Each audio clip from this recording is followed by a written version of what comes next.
How are you doing? This is Alex, and welcome to another episode of Valet Stories. First off, I have to really humbly say thank you. I did not realize how much I was missed. Not in a cocky way or anything like that, but my stories really are impacting people to the point where they expect them. And it really meant a lot that so many people reached out to me. And then even after the first video I did last week, and then I did one with VinWiki this week, all the people that reached out just to give their condolences for my father, thank you very much, and just to say how much they really valued what I was providing them. So thank you. It means a lot. And honestly, that's the motivation that keeps me going. It's not financial, but it's the fact that you guys love our videos so much and our crazy stories. So today, I'm actually going to start with another story, and this one is pretty interesting. I wanted to speak about hiring experienced valets that worked with other valet companies at one point or another. The reason I bring this up because we had an experience a couple of months ago where I hired someone from another company, and sometimes you have to think about that. If you have a good rapport with your company, why would you leave in the first place? And if I look at their resume or look at their application and see they've worked for 3 or 4 different valet companies, after a while, it's not really, okay, it's not the valet companies, it's that valet. He sees something he likes and then he doesn't like, and then he keeps hopping on until he finds a company that he's with. So that's the first warning sign. Now, of course, you may be in a situation where you don't get along with your direct manager, but to see that happen time after time after time again, that's a warning. And I should have taken heed when I saw that happen with this one particular valet. When I hire a valet that has experience, there's pluses and minuses. The pluses are, yes, he has experience. He's not going to freak out during time when it gets really busy or something like that. But the bad side is, or the minuses are, he has a lot of set habits, and if those habits don't align with our company's values and what we're trying to do, then it becomes actually more difficult than helpful with him being an experienced valet. So at that time, I would rather just have a brand new valet off the street. Let me train him the way I want to train him moving forward. Well, anyway, I had this one valet. He came on board, and I put him at one of the parking lots that I felt he would be good at. It was a nice restaurant. I think it was 4 restaurants in a row, and he would have done quite well at it. And he did financially, but then I found out that he was trying to charge people to park even though it was a complimentary parking lot. And what I mean by complimentary parking lot, it's a parking lot where you work just off of tips. We've had this discussion a long time ago, but they average out to about $15 to $20 an hour, and that's why a lot of valets like to work out there. Well, this valet was trying to be manipulative and actually, I would say, for the lack of a better word, a hustler. And in doing so, he was now trying to charge people to park even though it was a free complimentary parking lot. So what he would do, he would make the parking lot look full. Then when the next car came in, he would sit there and say, well, we're full, but if you take care of me, I'll put you right up front or something like that.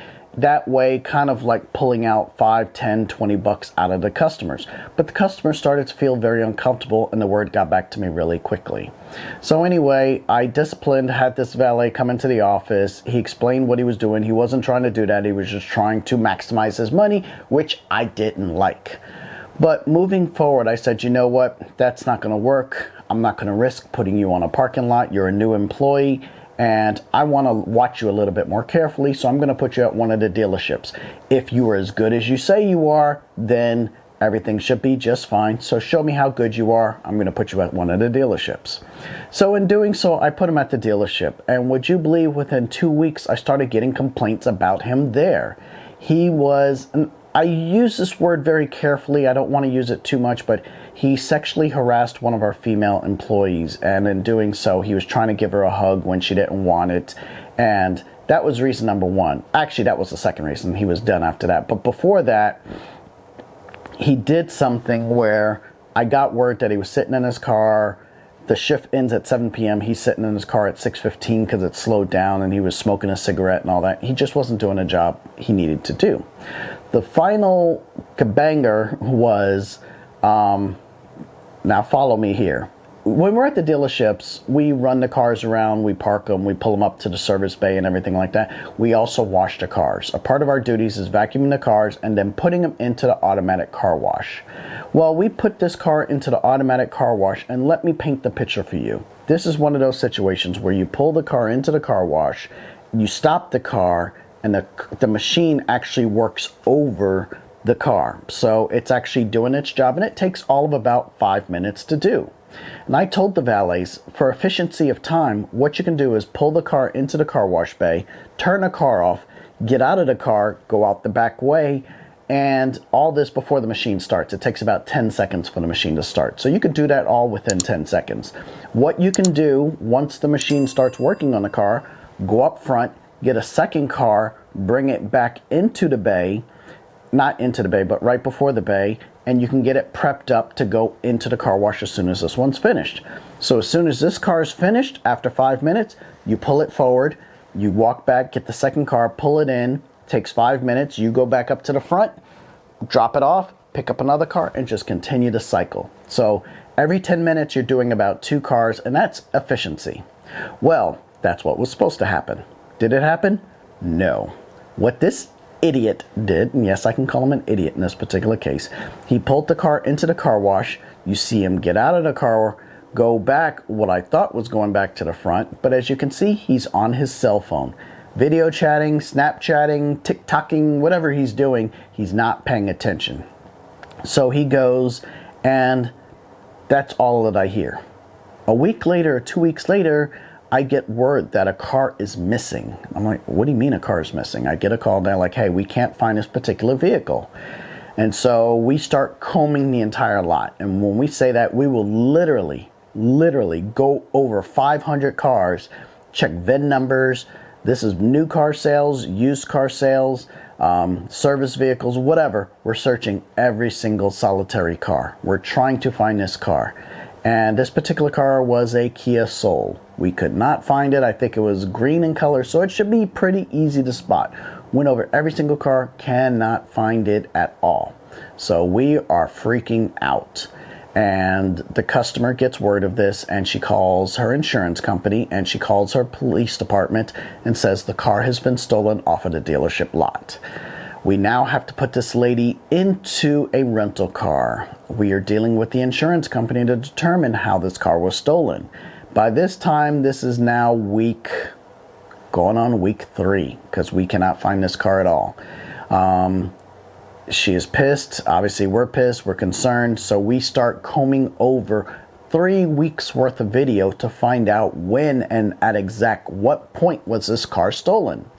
So we finally figure it out. I get a text message at 4 o'clock in the morning one day, and a service advisor had happened to be up just going through the next day's worth of video trying to track this car and see where it was stolen.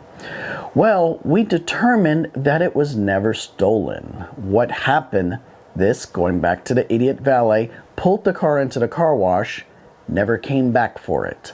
So what happened? The car sat in a car wash running. Remember, I told you you had to pull the key out of this car and go back and get the next one. That way you're not leaving the car unattended running, because a car can get stolen. So this guy leaves the key in the car running, lets the car wash do the cycle. Now, we are not the only ones that use that car wash. New car sales uses it, the detailers use it. A lot of people use this car wash. So what happened, someone probably came up behind it, saw the car wash was finished, the car was in there running, nobody tended to it, so this person, we don't know who it is, got in that car, moved it forward out of the bay into a parking space for the opposing dealership. So let's say this one's Toyota and that one's Honda. So they pull it out of Toyota, and the way the car wash is, it's the back side of both dealerships. So if you pull it in from the Toyota side, if you pull it out, technically you'll be on the Honda side. So they pull it out and they put it on the Honda side, and when they put it on the Honda side, they actually put it in the employee's parking area, because that's the parking area that's right outside the car wash. So hopefully you're catching all of this and staying with all this. They pull the car in, they pull it out into the Honda side, employee parking, and leave it running, hoping that when the our valet comes back, he will see, okay, my car's not here. Oh, there it is right there in the employee parking lot. But this idiot never came back. In fact, he got in his car and left at 6:30 when he was supposed to leave at 7 o'clock. for getting the car that was even in the car wash in the first place. So this car is now discovered on the other side of the parking. So essentially what happened, the next employee moved the car up and moved it into an employee parking area, and the original valet never came back. The employee didn't know that. He continued on his business and probably left for the evening. So now this customer's car is now running in the employee parking area for at least 12 hours until it ran out of gas. And since the key was in the on position, it killed out the battery. So we have now found this car after almost 3 weeks. It's now been like 18 days, and this is when we actually found the car. This is just ridiculous. I can't believe this. So we are pissed. We are obviously pissed. This car has to go into service now because the customer is still beyond pissed even though her car was found. How did we neglectfully lose her car on the parking lot? We explained to her, she doesn't care. So we have to first put our car in service to get diagnosed, to make sure no other damage is done to her electrical system. She just wanted to feel good about that. Number two, obviously we have to put a brand new battery in her car. Number three, we have to put her a full tank of gas in our car. So guess who's paying for all of this? Yes, we are. So the battery, $300. The tank of gas, maybe $150, not $150, I'm sorry, maybe $50. Then we had to pay for diagnose, but they didn't charge us for that, obviously.